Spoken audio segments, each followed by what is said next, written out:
Good morning. Welcome to the new video. Okay, so in this revision session, we'll be taking up few questions and we'll be trying to answer these questions with little bit of explanation. Okay, so starting with the, you all must have read about iceberg phenomena. Okay, now what is this iceberg phenomena? अब सबको पता है कि we have this iceberg. Now ये iceberg का ये वाला part है जो कि पानी के ऊपर है, ठीक है, which is floating over the water, and there is a part which is under the water. Okay, so ये जो पार्ट जो ऊपर विजिबल होता है ये वो केसेस हैं जो कि एपरेंट हैं, जिनमें डिजीज एपरेंट है. ओके, और ये पानी के नीचे जो है, फाइन, आइसबर्ग का वो पार्ट जो कि पानी से नीचे है, they basically represent the inapparent cases. Okay, so the floating tip is the one which what physician sees in the community.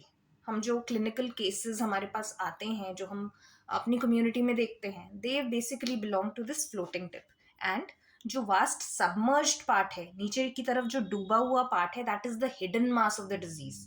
जो वो केसेस जो कि अभी इनएपरेंट है, अभी अपने आप को शो अप नहीं कर रहे हैं. ओके, दे, तो इस कैटेगरी में क्या क्या आता है? वो केसेस जो कि लेटेंट हैं, अभी खामोश शांति से बैठे हैं, इनएपरेंट, asymptomatic, undiagnosed cases and carriers. Okay, now there is a line of demarcation between these two. Now this demarcation is basically between the apparent and the inapparent cases. Okay, ना, ये जो हिडन पोर्शन होता है ना iceberg का, वो किसके लिए इंपॉर्टेंट है? ये बेसिकली एपिडेमियोलॉजिस्ट के लिए इंपॉर्टेंट है. एक एपिडेमियोलॉजिस्ट वो होता है जो कि डिजीज की स्टडी कर रहा है, ठीक है.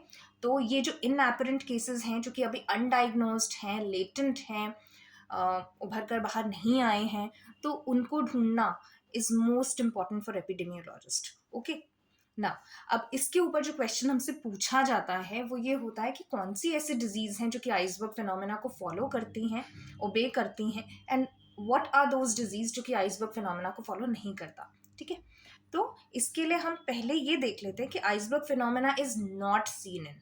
इसके लिए हमने एक निमोनिक बनाया which is Meerut. Okay, MERRUT. Okay, कैसे इससे याद करेंगे हम? ME is for measles, R for rubella, R for rabies, and then RU for rubella, and T for tetanus. Okay, so we have MERRUT, and this represents measles. ME for measles, R for rabies, RU for rubella, and T for tetanus. Okay, these are the diseases which do not follow the iceberg phenomena. Rabies है, इसके अंदर 100% case fatality होता है, तो इसके अंदर कोई इनएपरेंट cases होते ही नहीं है. अगर एक बार हुआ है तो वो आपको सामने सामने बहुत ही जल्दी नजर आ जाएगा. Okay, then what are the conditions जो कि फॉलो करती हैं आइसबर्ग फिनोमेना के लिए? तो इसके अंदर आपके जितने भी ये नॉन कम्युनिकेबल डिजीजेस है ना, for example like your hypertension, your diabetes, your malnutrition, anemia, mental illnesses, all these follow iceberg phenomena. There are many more, but हमें जो क्वेश्चन बेसिकली पूछे जाते हैं वो इनमें से पूछे जाते हैं कि that malnutrition follows the iceberg phenomena or not, diabetes follows this or not, malnutrition, mental illnesses, does these follow iceberg phenomena or not? Okay, so now we are through with it. Secondly, there are many questions asked on biomedical waste, although it is not frequently asked, but yes, it is a very important part. Even as a doctor, you must be aware of it. If you're running a clinic or if you're working in a hospital, you should be aware of how the biomedical waste categorized and how it is, what are the treatment options and what biomedical waste category does it belongs to, what kind of containers are used for it, what are the color codings. You should be aware of it. Okay, अगर हम colour codings की बात करें तो हम basically 1 2 3 5 colours basically use करते हैं. For example, पहला है हमारा yellow, then is red, blue, white and black. Okay, there are certain places green भी यूज होता है. ग्रीन में हम जो हमारा नॉर्मल डे टू डे का वेस्ट होता है, किचन वेस्ट होता है, वो सब कुछ डालते हैं. ओके, अब अगर हम बायोमेडिकल वेस्ट पर आ जाए तो इसमें हमारे पास सबसे पहली कैटेगरी आती है येलो की. नाउ येलो, इसके लिए जो हम बेसिकली कंटेनर्स यूज करते हैं that is a plastic bag. Yellow colour का प्लास्टिक बैग होता है. अब what all is contained in it, इस येलो बैग में हम, येलो से आप एक तरीके से याद कर सकते हैं पीला. ठीक है, पीला हमारी नॉर्मल जो बॉडी की सिक्रीशंस होती हैं ना, they belong to it. Okay, तो जो बॉडी के बॉडी फ्लूइड्स हैं आपके ह्यूमन एंड जो एनिमल एनाटॉमिकल जो वेस्ट है, बॉडी फ्लूइड्स हैं, वो सब येलो कंटेनर में आएगा. ठीक है, येलो बैग में आएगा. And this belongs to the biomedical waste category of 1, 2, 3, 6. And इसकी जो ट्रीटमेंट ऑप्शंस हैं they are incineration and deep burial. Okay, उसके बाद आता है रेड.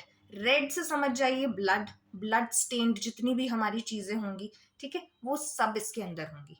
ब्लड स्टेन्ड आपका अगर कॉटन है, आपका लिनन है, या फिर कुछ भी ब्लड स्टेन्ड आपका होगा, वो सब जो है इसके अंदर आएगा. And this belongs to the biomedical waste category of 3, 6, 7. And the treatment options available for it are autoclaving, microwave, chemical treatment. Okay, then is white. White होता है, अब कोई भी ऐसा वाइट बैग हम जो है ऐसी चीजों के लिए रखते हैं जिनसे आप basically you could see through.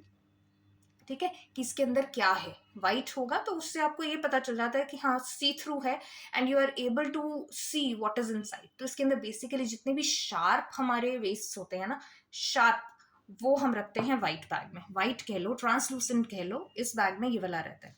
जितना भी हमारे स्कैल्पल्स होते हैं, blades, needles, syringes with their fixed needles, then the sharp metals, needle tip cutters, they're all kept in the white bags. Okay, then is the blue bag. Now blue bags जो है, अब blue bag is इसको आप इस तरीके से याद कर सकते हो कि नीला नीला अंबर होता है. ठीक है, तो you can see the sky, okay, through a glass. तो जितना भी आपका ग्लास वेयर होता है that is in the blue. Okay, that is in the blue bag. That is broken glassware, your cytotoxic waste. Mark this point, your cytotoxic waste, metallic body implants, they're all disposed in the blue bag. Okay, and what are the biomedical waste category for the blue and the white? That's 4 and 7. And the treatment options which are available are autoclaving, microwave, chemical treatment, and destruction and shredding. And then lastly is the black bag. Again, it's a black plastic bag. Biomedical waste category जो इसकी है that is 5, 9 and 10. 10 for the solid waste. और इनके लिए जो treatment options available हैं, they are secured landfill. Okay, I think you're through with it. Then we move on to the next option. Now the next question is basically on types of hypoxia. हमने हाइपोक्सियाज पहले पढ़े थे. ठीक है, hypoxia क्या हो रहा है, ऑक्सीजन आपको नहीं मिल रहा है. ठीक है, ऑक्सीजन नहीं मिल रहा है. Now it could B of different types. It could be the anaemic hypoxia, it could B the hypoxic hypoxia, it could be stagnant hypoxia, and it could be the cytotoxic hypoxia. Starting with the anemic. Now anemic hypoxia वो है जहाँ पर blood ही हमारे पास उतना available नहीं है, blood में haemoglobin उतना नहीं है कि वो ऑक्सीजन को कैरी कर सके, तो that is the anaemic hypoxia. Then is the hypoxic hypoxia. That is कि ऑक्सीजन की जो सैचुरेशन है आर्टीरियल ब्लड में दैट इज नॉट प्रॉपर. ठीक है, तो जो ऑक्सीजन है वो ही अवेलेबल नहीं है, तो हीमोग्लोबिन चाहे जितना भी हो, ब्लड चाहे जितना भी हो, it is of no use. So that is hypoxic hypoxia. Then is stagnant hypoxia. Stagnant hypoxia होता है व्हेन जो ब्लड फ्लो होता है ना that is occurring very slowly. Okay, जब वो बहुत स्लोली अकर करेगा तो वो ज्यादा ऑक्सीजन को वहां से एक्सट्रैक्ट कर लेगा. That would again lead to hypoxia. Okay, that is stagnant hypoxia. And there is cytotoxic hypoxia. Cytotoxic hypoxia होता है, it is seen in certain toxic conditions or in certain poisonings, जहाँ पर कुछ ऐसे poisons आ जाते हैं which does not allow hemoglobin का binding with the oxygen. तो वो oxygen का saturation जो हो सकता था hemoglobin में वो से नहीं होने देता. So that is your histotoxic hypoxia. अब इसमें एक क्वेश्चन पूछा गया था कि जो एट्रियल और वीनस ब्लड है उसमें ऑक्सीजन की सैचुरेशन का डिफरेंस कौन से हाइपोक्सिया में मिलता है. So that is basically in your hypoxic hypoxia, क्योंकि आर्टीरियल ब्लड में ऑक्सीजन का जो सैचुरेशन है वो रिड्यूस हो गया. ठीक है, so that is hypoxic hypoxia. Then coming on to, we have a question about the sperm count. Okay, sperm count के बारे में क्वेश्चन है where we have, just hold on. हाँ, what is the normal sperm count. Okay, तो इसको हम याद करने के लिए अब मग अप नहीं करना है, we'll have to learn it. Just count the number of alphabets in sperm. We have 1 2 3 4 5. ठीक है, तो कुछ भी 5 से कम है उसे तो भूल जाओ. ठीक है, हमारे पास ऑप्शंस में 10 to 20 है, 20 to 30 है, 30 to 40 है, 40 to 100 है. तो हमने इसको कर दिया 40 to 100. दैट इज कुछ भी 5 के आसपास होगा. ओके, तो इट कुड बी 30 40 और इट कुड बी 40 to 100. तो बेसिकली जो नॉर्मल स्पर्म काउंट होता है ना वो अराउंड 100 million होता है sperms in a normal. Each ml of semen जो होता है that basically contains 100 ml of sperms. Okay, तो हमने इसको जो एक अकॉर्डिंग टू आवर ऑप्शंस हमने 40 to 100 जो है उसे एक नॉर्मल लिमिट मान लिया. ठीक है ना, जो 50% ऑफ मेन हैं दे बेसिकली उनमें जो काउंट होता है that is 20 to 40 million per ml. And all those who have sperm counts of less than 20 million उनको हम स्टेराइल मानते हैं. ठीक है, they are sterile.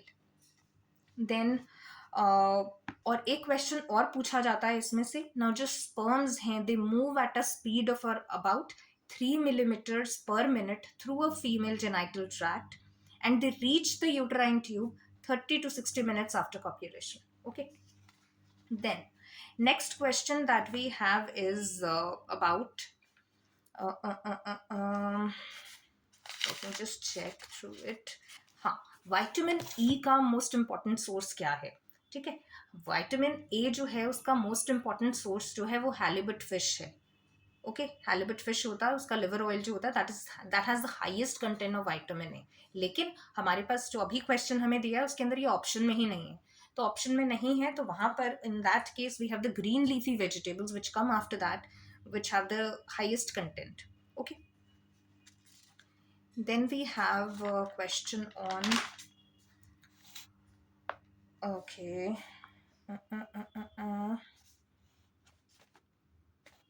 okay, now pre eclampsia के ऊपर एक क्वेश्चन है. नाउ प्री एक्लेम्सिया जो है हम बेसिकली इसे डिफाइन करते हैं बेसिकली एक सिंड्रोम जहाँ पर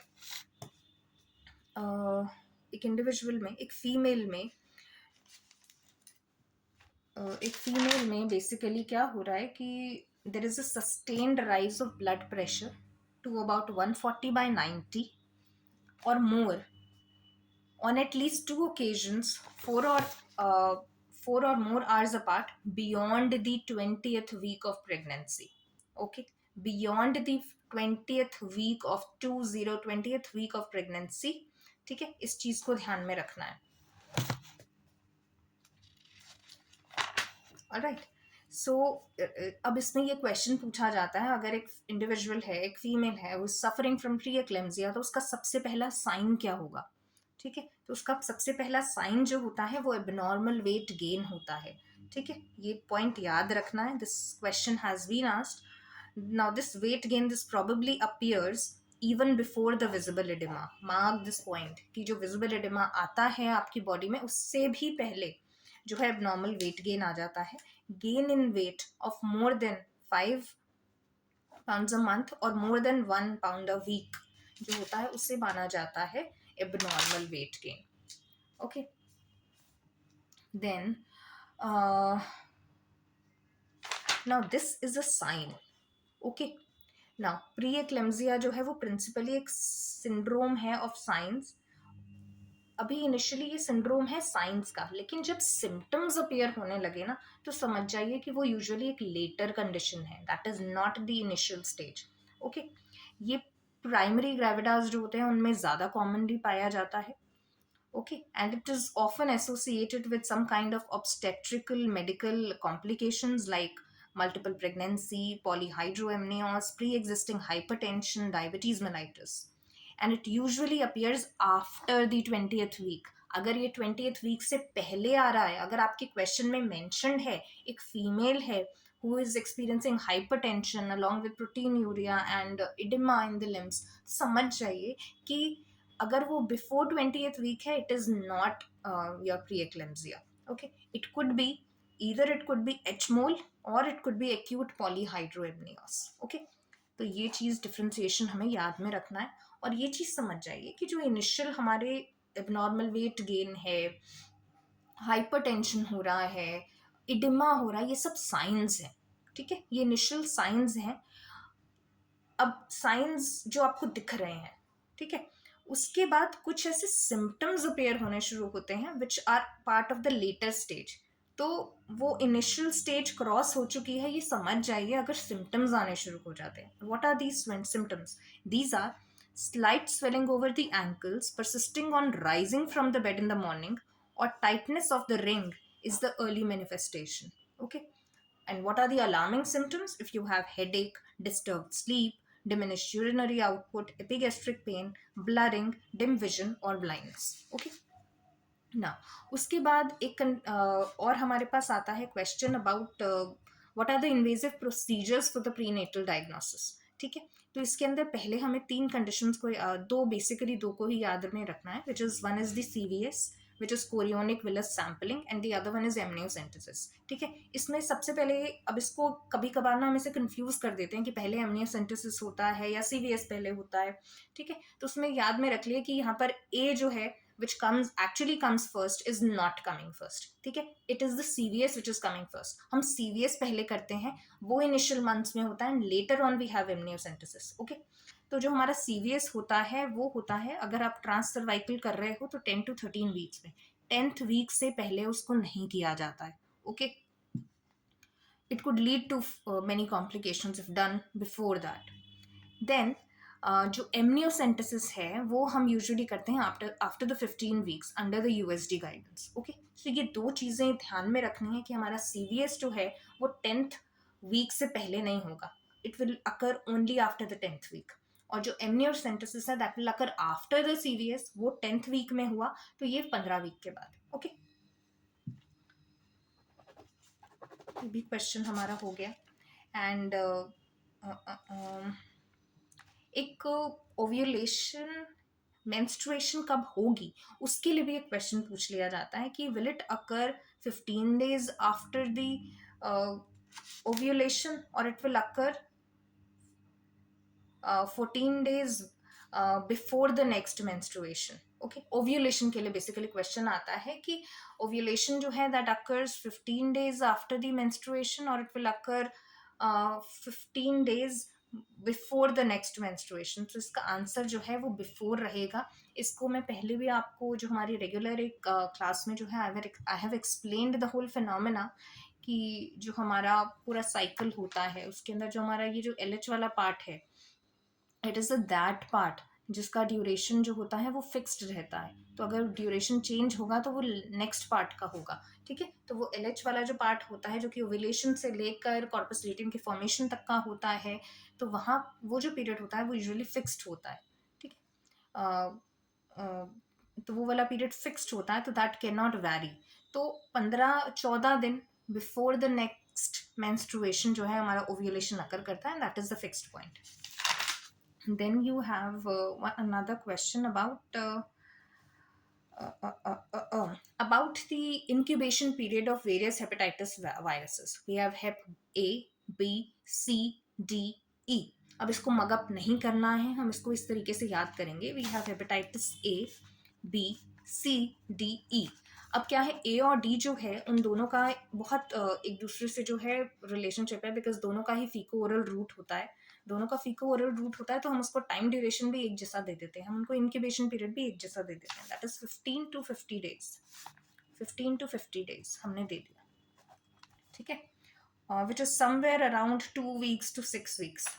2 weeks to 6 weeks. उसके बाद हमारा आता है B और D जो होते हैं ना, वो नॉर्मली एक दूसरे एसोसिएटेड होते हैं कि D जो है वो B के बिना नहीं मिलता. तो अब अगर हम B और D को देंगे, हम इनके लिए थोड़ा सा सिमिलर दे देते हैं, that is 30 to 150. 30 to 150. And in between जो हमारा हेप सी आ रहा है उसके लिए हम दे देते हैं वैल्यू 15 to 150। ठीक है, तो नॉर्मली जो है हमसे एक तो हेपेटाइटिस बी के बारे में पूछा जाता है जिसका हमने बता दिया 30 to 150 days, which is somewhere around 40 weeks to 20 weeks, 40 weeks 4 weeks to 20 weeks, 4 weeks to 20 weeks. ठीक है, और जो हमारा हेपेटाइटिस सी होता है that is 2 weeks to 6 months, 2 weeks to 6 months। Okay, then next question is on necrosis। ठीक है, हम जो नेक्रोसिस पढ़ते हैं we read about coagulative necrosis, we read about liquefactive necrosis, we read about caseous necrosis and we read about fibrinoid necrosis. हम ये 4 तरीके की नेक्रोसिस पढ़ते हैं। ठीक है, इसमें सबसे पहला हमारा है कोएगुलेटिव नेक्रोसिस। ना कोएगुलेटिव नेक्रोसिस जो है वो बेसिकली ट्रिगर उसका क्या है कि स्किमिया हो गया, ऑक्सीजन नहीं मिल रहा है टिश्यूज़ को, ब्लड नहीं मिल रहा है टिश्यूज़ को, तो उसकी वजह से जो टिश्यूज़ हैं दे अंडरगो नेक्रोसिस। ठीक है, अब इसके अंदर क्या होता है कि अगर आप आर्किटेक्चर पूरे टिश्यू का देखोगे ना वो वैसे का वैसा बना हुआ है। ठीक है, उसमें कोई चेंज नहीं आया।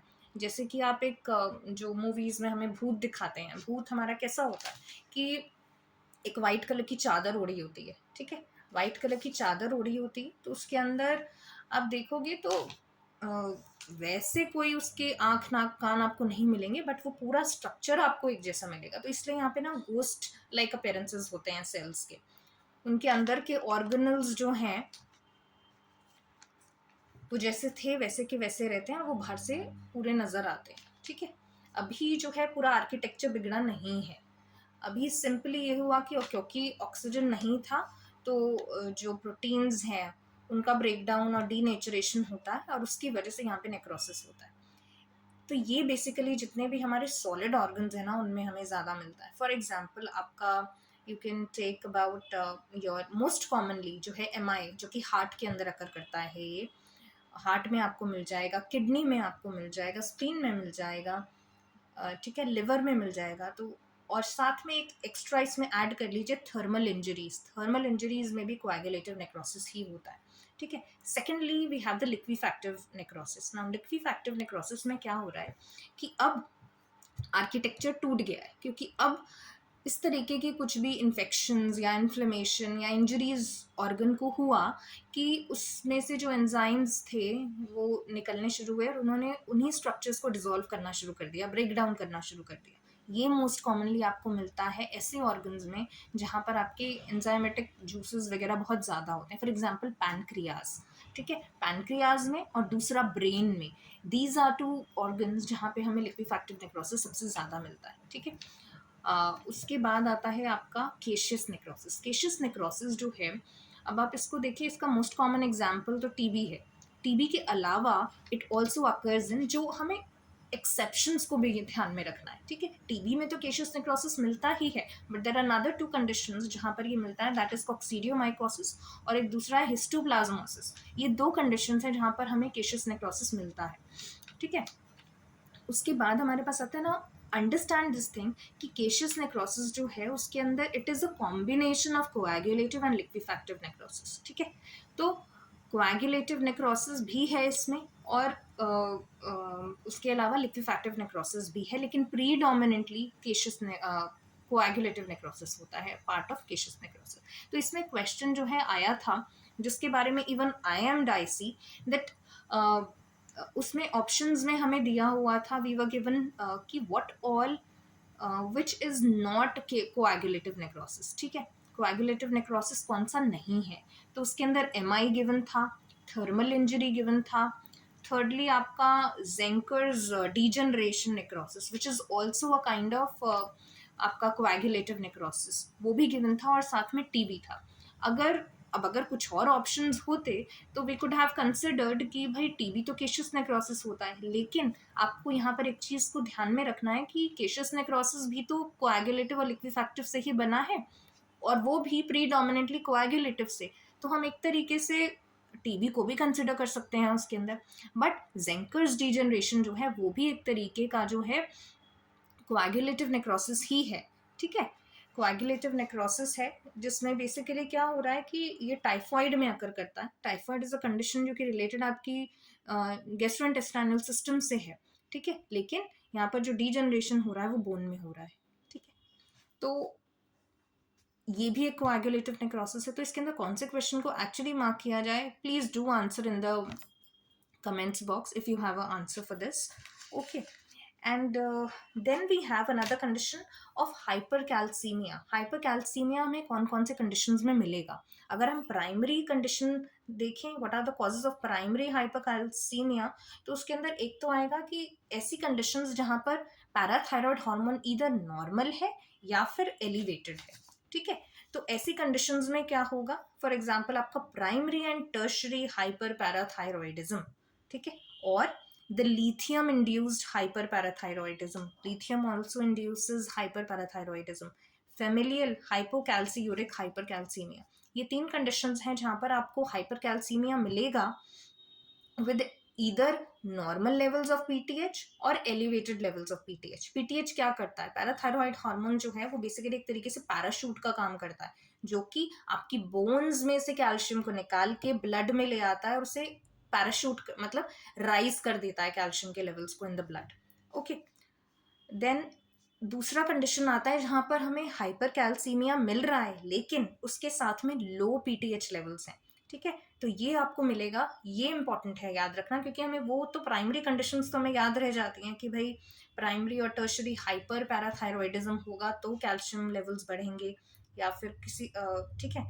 बट ये चीज़ ध्यान रखनी ज़्यादा ज़रूरी है कि लो पीटीएच के साथ भी हमें हाइपर कैल्सीमिया मिल सकता है। ये कौन सी कंडीशंस में मिलेगा? ये मिलेगा कुछ मेलिग्नेंसीज में। जब भी ऐसा कुछ अटपटा सा मिले क्वेश्चन, वहाँ पे समझ जाओ कुछ ना कुछ मेलिग्नेंसी का रोल है। Malignancies of lung, breast, myeloma, renal lymphomas, thyroid, ठीक है, इन सभी कंडीशंस में लो पीटीएच होते हुए भी हाइपर कैल्सीमिया में मिलता है। सेकेंडली, ऐसी कंडीशंस जहां पर विटामिन डी का लेवल जो है वो एलिवेट हो गया, that is elevated 125 OH two vitamin D, ठीक है।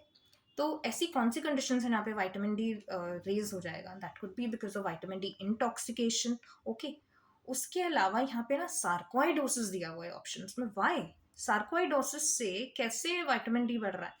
एक्चुअली क्या होता है कि सार्कोइडोसिस में there is over production of 1 alpha hydroxylase enzyme, ठीक है।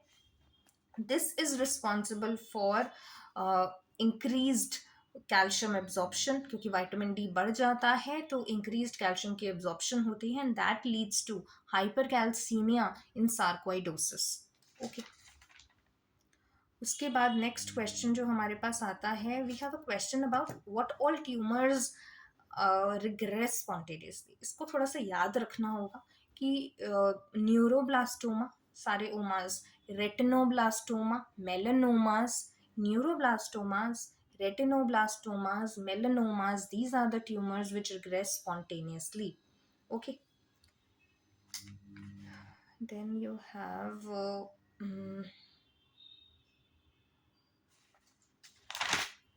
Then we have a question on cyanosis, ठीक है। साइनोसिस के लिए ये चीज़ ध्यान रखो, इसके लिए हमें 3 चीज़ों को याद रखना है। पहला है रिड्यूस्ड हीमोग्लोबिन कितना है, सल्फ हीमोग्लोबिन कितना है और मेट हीमोग्लोबिन कितना है, ठीक है। ये रेंज याद रखनी ज़रूरी है। Reduced haemoglobin when it is more than 5 grams per deciliter, reduced hemoglobin more than 5, self hemoglobin more than 0.5 and death hemoglobin more than 1.5, ठीक है। तो reduced hemoglobin more than 5, self hemoglobin 0.5 से ज़्यादा, meth hemoglobin more than 1.5, ठीक है। तो that leads to cyanosis, development of cyanosis. Now this could be of 2 types, one is peripheral and the other one is central. जो हमारा central cyanosis होता है ना, वो किस वजह से हो रहा है? It is occurring because of diminished arterial oxygen saturation, ठीक है। जब भी ऑक्सीजन का जो अमाउंट है इन द आर्टीरियल ब्लड में ऑक्सीजन का सैचुरेशन जब कम हो जाएगा, that will result into central cyanosis. और ये कहाँ कहाँ अपीयर होगा? It will appear over the skin and the mucous membrane, that is why it will be available at the tongue, lips, cheeks, in सभी जगह पे हमें ये साइनोसिस विजिबल होगा। और ये बेटर हो जाएगा जब आप ऑक्सीजन ब्रीद इन करा दोगे, प्योर ऑक्सीजन जब दोगे इंडिविजुअल को, तो this cyanosis will get better.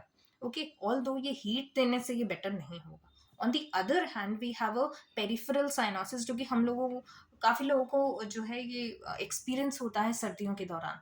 ठीक है, विंटर्स के दौरान जब कोल्ड की वजह से जो है, due to exposure to cold, आपके नेल्स नीले पड़ जाते हैं. ठीक है, आपके हैंड्स की जो टिप्स होते हैं वो नीले पड़ जाते हैं. तो that is because of diminished blood flow to a local part, कि आपका blood supply to a local part कम हो गया है. ठीक है, that leads to the peripheral cyanosis. और ये सिर्फ स्किन में मिलेगा, ये म्यूकस मेम्ब्रेन्स में नहीं मिलेगा. ये इसका डिफरेंशिएटिंग पॉइंट है. And another differentiating point is कि it will get better by giving heat. ठीक है, वाइल जो आपका सेंट्रल साइनोसिस है वो उसमें हीट देने से कोई फर्क नहीं पड़ता, लेकिन इसमें हीट देने से बेहतर होगा. ठीक है, वाइल यहाँ पर आप प्योर ऑक्सीजन दे दीजिए, उसका कोई फर्क नहीं पड़ेगा, it will remain the same.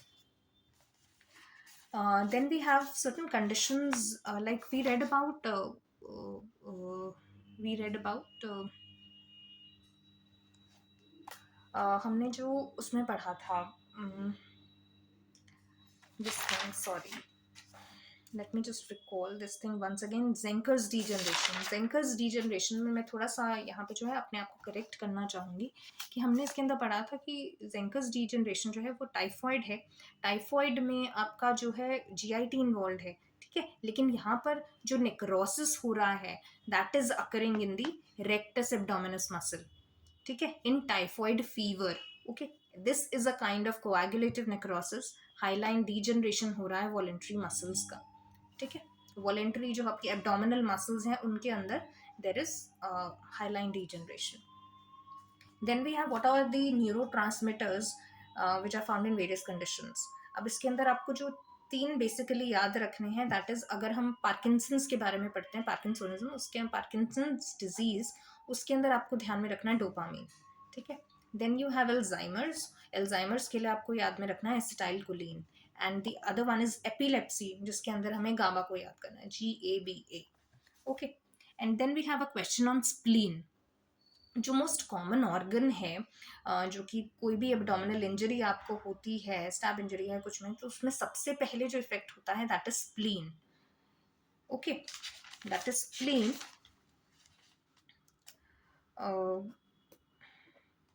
That is basically आपका स्प्लीन है. एंड नाउ रीजन अगर हम इसके लिए देखें तो it's the most vascular organ. ये जो है सबसे ज़्यादा वैस्कुलर ऑर्गन है, इसलिए अगर इसका ब्लीडिंग हुआ तो that would lead to a significant hemoperitoneum that can occur. That is why इसको कहा जाता है कि it's the most commonly affected organ. And then most common indication of splenectomy is trauma. अपने आप से ही, दैट इज ऑटोस्प्लीनेक्टमी जो है वो तो सिकल सेल अनीमिया में हो ही जाता है, सिकल सेल डिजीज में हो ही जाता है. और जो most common cause of spontaneous rupture of spleen, कि अपने आप ही स्प्लीन जो है वो रप्चर हो गया. ठीक है, तो अचानक से रप्चर हो गया, तो that occurs in malaria world wide. It's a world wide cause, while infectious mononucleosis in USA. Okay, then most common infection after splenectomy is Streptococcus pneumoniae. This is also an important question. So I hope this session was useful to all of you. See you in the next session. Till then, keep revising. Thank you.